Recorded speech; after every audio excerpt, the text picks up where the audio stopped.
हम हहरेला जो बनाया ढोरिया सखी ओके निक लागे खाली नीचे ओरिया सखी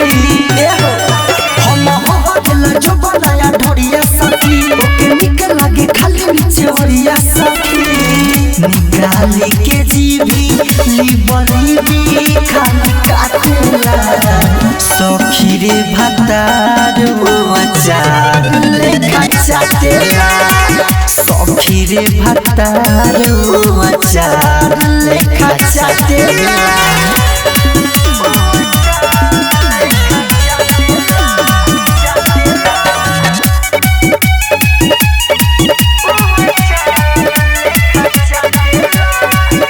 कि मुहावा के लार रे चुआवे बराबर रे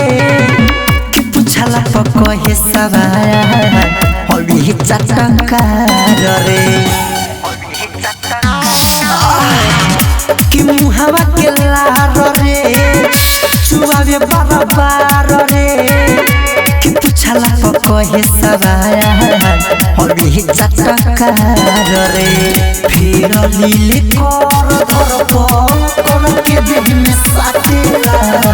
सखी रे भतार अचार लेखा चाटेला सखी रे भतार अचार लेखा चाटेला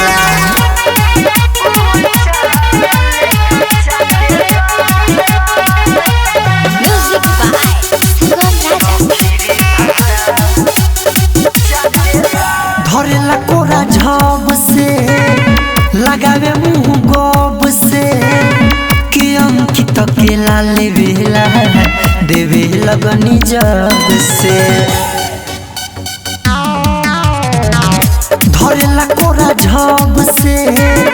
लगावे मुँह गब से कि अंकित केला लेवेला देवे लगनी जब से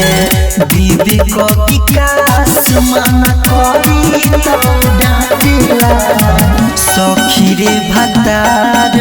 अचार लेखा चाटेला सखी रे भतार अचार लेखा चाटेला।